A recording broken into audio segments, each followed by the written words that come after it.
The threat of homegrown terrorists attacking inside the U.S. has dominated the conversation in the presidential race, especially after San Bernardino. Radical Islamic terrorism has declared war on America. The Islamists are a grave threat, and we have a president who will not even utter the words, much less stand up and defend this country.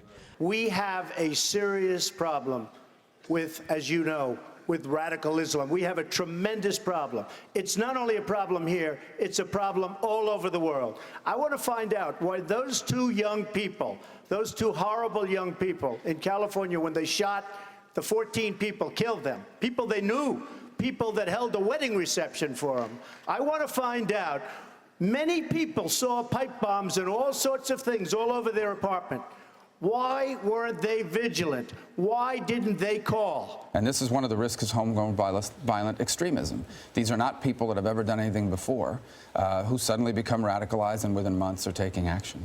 We cannot give in to fear. We need a comprehensive strategy to counter each step in the process that can lead to an attack like the one in San Bernardino. CNN's national security analyst Peter Bergen researched the threat and the response to homegrown terror. His new book is called United States of Jihad. Welcome, Peter. Good morning. Are you hearing anything that suggests a solution to the battle against terrorism in the political campaign? Well, we've heard a lot of rhetoric. I think one of the reasons Donald Trump and Ted Cruz are doing well is they seem to provide answers. Ted Cruz is saying we should carpet bomb ISIS. Well, that actually is not such a good idea because ISIS is embedded in the civilian population in Syria, and Donald Trump has said we should ban all Muslim immigration. Yet most of the people who are carrying out these attacks are Americans, American residents, American citizens. So that doesn't really solve the problem either. So that's a really important point because you go in this book and you go and talk to many of the friends and family of those who have been arrested. Yeah. Underline that. How many have been arrested since 9/11? There have been more than 300 cases of people involved in some kind of jihadi terrorism crime, and they're overwhelmingly American citizens and residents. You said 4 out of 5 are Americans. Yes. That's what was interesting to me. So banning them would not have solved this problem. No. I mean, Major Nidal Hassan, who killed 13 people at Fort Hood, Texas, was as American as anybody, in the United States. He was born in Virginia. So banning the immigration would not have worked. So what did you find were the roots of their radicalism? Well, everybody's complicated and each person's a little bit different. Some people have personal disappointments. Some people, object to American foreign policy. Some people are Islamic, very, radicalized. Each person's a little bit different. Often there's a sort of cocktail. But how do they go from radical to action? Yeah. Well, the FBI spends a lot of time thinking about this issue because it's not a crime in this country to be a radical, to have radical ideas. But, the FBI is looking for things like, are you starting to assemble weaponry? I mean, what are the indicators that might indicate that you're on the pathway to violence? Yeah, but before you assemble the weapons, you have to have some moment in which you've crossed some line saying, I'm going to do something. Yeah, and I mean, that's a puzzle. I try to answer that question in my book. But for each individual, that's a very individual decision. No common denominator. Yeah, no common denominator. But you also found, though, here are people who are born and raised in this country who are cheering for American teams. They're playing video games.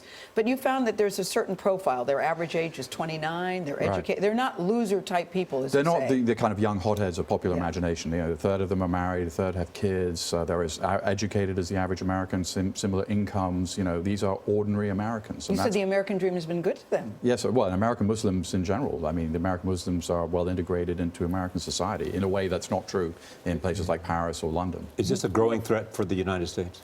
No, I think it's actually a threat that we've managed pretty well. Nearly a decade and a half after 9/11, on 9/11 there were 16 people on the no-fly list. Now there are 47,000. I mean, we've created, our defenses are very good. That's what, if we'd had this conversation in 2002 and we said that since there would only 45 Americans would be killed in this country by jihadi terrorists, that would have seemed impossibly optimistic. And yet, so we've done a pretty good job. We've heard from the FBI Director, James Comey. They now have active investigations in all 50 states, ISIS sympathizers. How, though, did we miss the San Bernardino couple stockpiling ammunition, aggrieved, and how they were able to carry this out? Well, they were married, so they didn't have to have meetings. They didn't have to call anybody to plot. I mean, there was no, and they also were careful about their social media, and they didn't. But they knew something about her. Well, they knew, they probably should have known more. Yeah. I mean, the point is that these were a middle class, they had kids, they had, the husband had a good job. They appear to be, regular, upstanding members of society. And stopping that is not easy. Most Americans put terrorism at the top of their list, but when you go through your book, I thought your book, Peter, was comforting but scary at the same time. So when you put terrorism at the top of your list, when you really look at it, how real a threat is it for us in this country? Well, it's a very you're 5,000 times more likely to be killed by a fellow American with a gun than you are to be killed by a jihadi terrorist in this country. And that sort of speaks for itself. Yes, we're more frightened about terrorism than we should be. 24% of Republicans think it's the most important issue in this election. 9% of Democrats.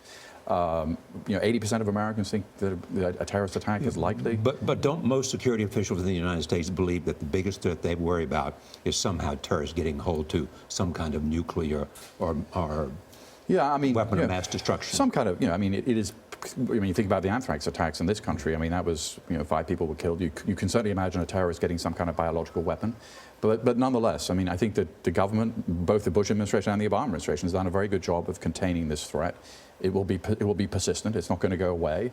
But it's managed and contained. And, in a political season, you're not going to hear a politician say that. But, but that's the facts. What about this debate in terms of radical Islam? Yeah. That this is a war, as some in the political realm have suggested, a war with radical Islam. Something the president doesn't like to use that phrase. It's an uncomfortable fact that this has something to do with Islam. You can't just wish that away. The Crusades had something to do with Christianity. The settler movement in the Palestinian territories has something to do with some Jewish fundamentalist beliefs about the Holy Land. And so this, of course, it's a cherry-picked version of Islam. But it is something to do with Islam, and the Muslim American community has to deal with that fact. Well, should the president say it's radical Islam? I understand why he doesn't say it, I think, Charlie, because I think, he really doesn't want to give us the impression we're at war with Islam if he keeps saying it's Islamic. So surely the president is a smart guy. He knows this has something to do with Islam, but he's not going out there saying it all the time. Even George W. Bush didn't want to use that. Right, right. And George W. Bush, to his great credit, visited a mosque a week after 9/11 in Washington, D.C., you may recall, and talked about recognizing a Palestinian state. Thanks, Peter. All right, Peter Bergen, thank you really for joining us at the table. Thank you, Nora. Do you mind if I mention that your book goes on sale today? Do you mind? I would take great offense to that. Okay, I'm going to do it anyway, Peter. It's called The United States of Jihad. It goes on sale today. Sunday.